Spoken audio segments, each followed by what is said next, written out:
Obrigada, senhor presidente, senhores senadores e senhoras senadoras, quem nos ouve pela Rádio Senado, nos vê pela TV Senado. Eu gostaria de ter feito uma parte ao senador Cristóvão, mas não fiz porque estava monitorando a situação no meu estado, o estado do Paraná, de uma grande mobilização que está tendo na Assembleia Legislativa em razão da votação de algumas medidas que o governador do estado mandou àquela casa. E a situação lá está muito tensa, a Assembleia já estava ocupada pelos manifestantes e agora a sala que estava designada para que os deputados fizessem uma sessão quase clandestina também foi ocupada.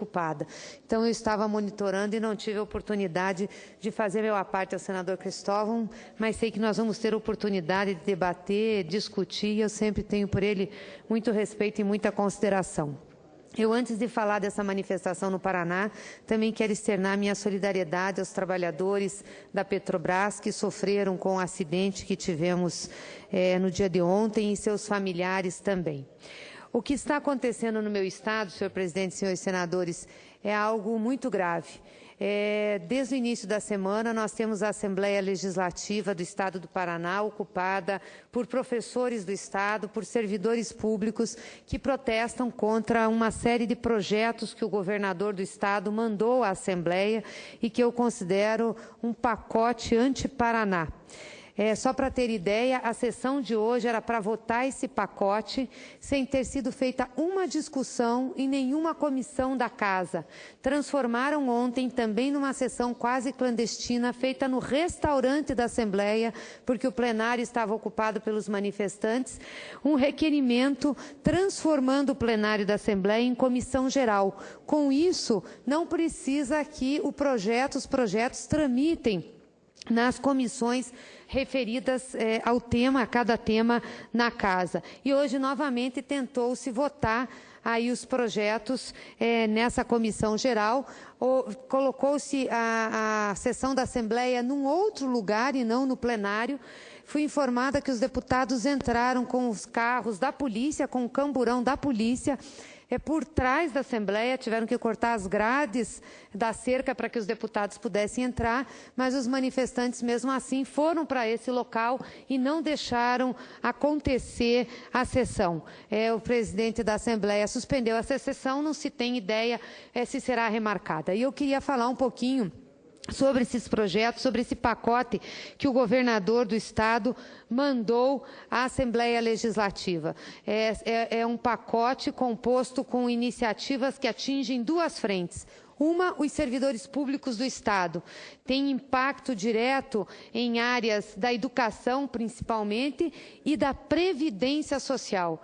E a segunda, no aumento de tributos. Isso, diz o governador, que é para fazer frente a uma crise fiscal que enfrenta o Estado do Paraná. E diz ele, numa nota hoje, que essa crise é uma crise nacional e por isso que ele está tendo que enfrentar. Eu estou falando disso e podem muitos ouvintes aqui me perguntar se eu falo das medidas do Paraná e defendo as medidas da presidenta Dilma. Primeiro, eu quero dizer que tem uma diferença grande em termos de procedimento. As medidas que a presidenta Dilma mandou ao Congresso Nacional são medidas, sim, duras, têm caráter de correção fiscal, mas também estrutural, mas nem de perto se comparam às medidas tomadas pelo governador do Estado do Paraná. E vou explicar e vou diferenciar o porquê. E, em segundo lugar, essas medidas vêm através de medida provisória, mas a previsão da sua entrada em vigor é a partir de março, dando prazo e dando tempo para esta Casa conclamar o debate. Tanto que ontem o senador Paim anunciou aqui da mesa que já tinha convocado sessão na Comissão de Direitos Humanos com as centrais sindicais, com os representantes dos trabalhadores, para que nós possamos discutir as medidas. E mesmo uma MP tramita nessa Casa por pelo menos 4 meses. Tem a comissão especial que avalia, os senadores fizeram mais de 600 emendas. Então, portanto, completamente diferente do procedimento adotado pelo governador Beto Richa, que mandou os projetos, não tem 10 dias, pedindo para que a Assembleia votasse na data de hoje, sem considerar e sem deixar que os projetos fossem emendados e sem deixar que esses projetos projetos tramitassem por comissões especiais, senhor presidente. Na realidade, transformou o plenário da Casa numa comissão geral exatamente para fazer esse rito sumário. E o que dizem esses projetos? O primeiro projeto fala sobre a aposentadoria. Além da limitação para a aposentadoria dos futuros servidores do Estado, um projeto semelhante ao que já tivemos aqui, traz uma outra proposta que, no meu entender, é nefasta para a Previdência Estadual.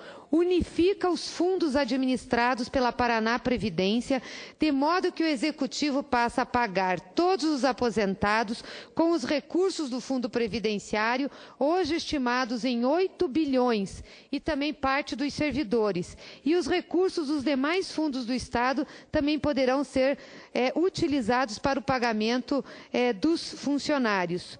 O teto para a aposentadoria, como eu falei, já repete um projeto votado aqui em 2012.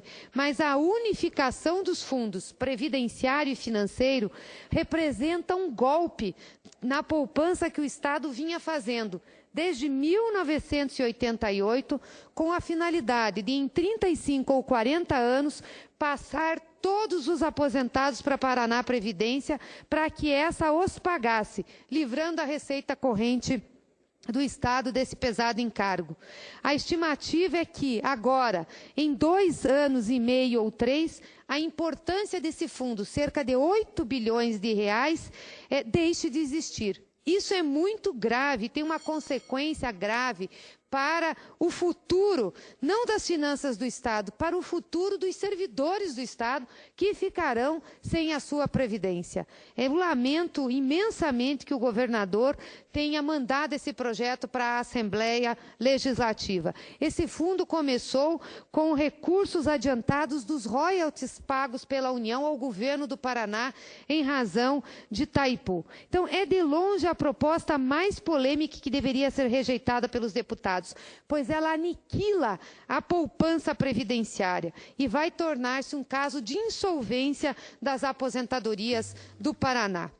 Em relação aos professores, que pela luta já tiveram cessados alguns retrocessos, mas ainda continua no projeto de lei que a progressão da carreira continuará condicionada à disponibilidade de caixa. Ou seja, acaba a carreira do magistério se não tiver caixa, e como nós estamos vendo, não tem caixa hoje no Estado do Paraná. E é importante dizer que o limite de pessoal previsto na Lei de Responsabilidade Fiscal do Estado do Paraná já extrapolou o limite prudencial. O limite prudencial de 46,55% das receitas, a folha de pessoal já ultrapassou 47% das receitas. E isso que o governador dizia, logo que se elegeu, que as finanças estavam em ordem. E dizia também isso para retirar os empréstimos junto ao governo federal, inclusive mentindo sobre o limite de pessoal em relação à folha. Para completar esse quadro triste e trágico que estamos vivendo lá, também tem mudanças tributárias. Com claros e evidentes sinais de desequilíbrios financeiros no caixa, excesso de despesa de custeio da máquina pública, o governo do Paraná adota o caminho mais cômodo para voltar ao equilíbrio, o aumento da carga tributária. Nos 3 anos de mandato do atual governador, de 2011 a 2013, as receitas do Paraná aumentaram em 44,8%. Foi o ICMS que mais cresceu de todos os estados brasileiros. Paraná, primeiro estado em arrecadação de 2011 a 2013. O PIB paranaense, no mesmo período, cresceu 12,53%. Entretanto, o ICMS, ou seja, o aumento de arrecadação do ICMS foi de 25,25%. Aumentou cerca de 2 vezes mais rápido que o aumento de riqueza do Paraná. Também a dívida aumentou nesse igual período. Mas o que é pior é que as despesas do Estado aumentaram sobremaneira. Passaram de 17 bilhões para 26, um aumento de 53,5% de expansão. Então, vejam bem, senhor presidente, senhores senadores, enquanto a receita aumentou 44% e foi a receita que mais aumentou, a despesa aumentou 53%. É impossível fechar essa conta. E ele dizia que isso era um problema do governo federal. Eu virei a vilã no Paraná porque dizia que eu impedia que o governo federal fizesse as operações de crédito. As operações de crédito foram todas liberadas e o governo não está com as contas equilibradas. De quem é a culpa agora?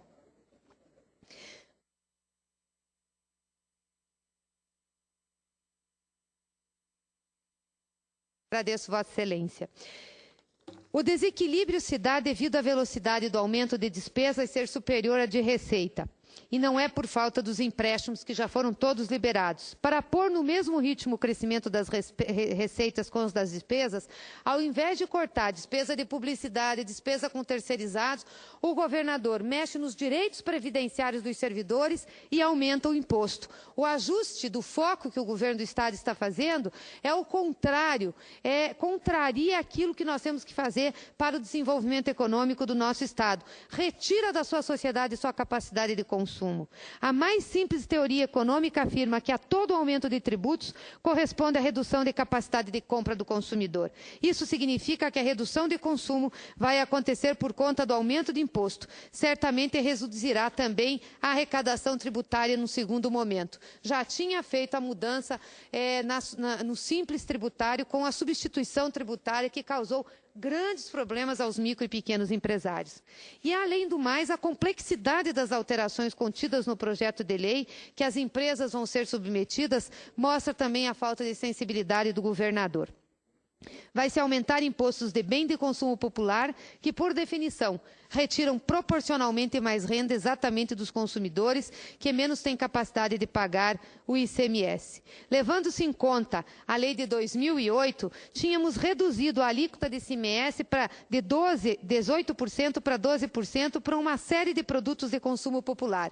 E, na época, estimava-se que o poder de compra da sociedade paranaense iria aumentar na ordem de 468 milhões. Com a reversão disso agora, aumentando-se de 12% para 18% novamente, estima-se que nós vamos retirar da população paranaense uma capacidade de compra de 956 milhões de reais.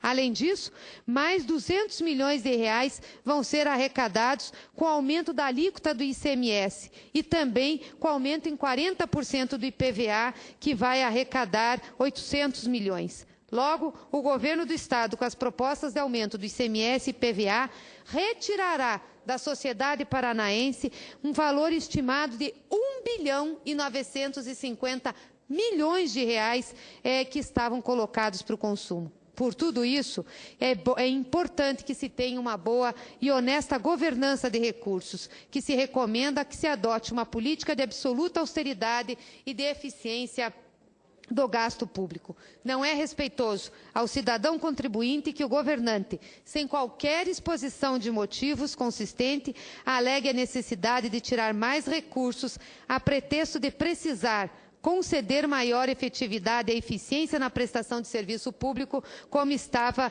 na mensagem que ele encaminhou à Assembleia Legislativa do Estado do Paraná. Então, além de aumentar os tributos, como aqui falei, em 50% ICMS, 40% IPVA, e passar a mão no Fundo de Previdência dos servidores, cerca de 8 bilhões para colocar no Caixa do Estado, o governador está restringindo a capacidade de consumo da sociedade paranaense. E uma sociedade que consome menos, investe menos, com certeza no futuro arrecadará menos. E me desculpem, isso não tem nada a ver com a situação nacional, não tem nada a ver com o governo federal, como quer fazer crer o governador. Aliás, tem a ver com a sua incompetência e incapacidade administrativa.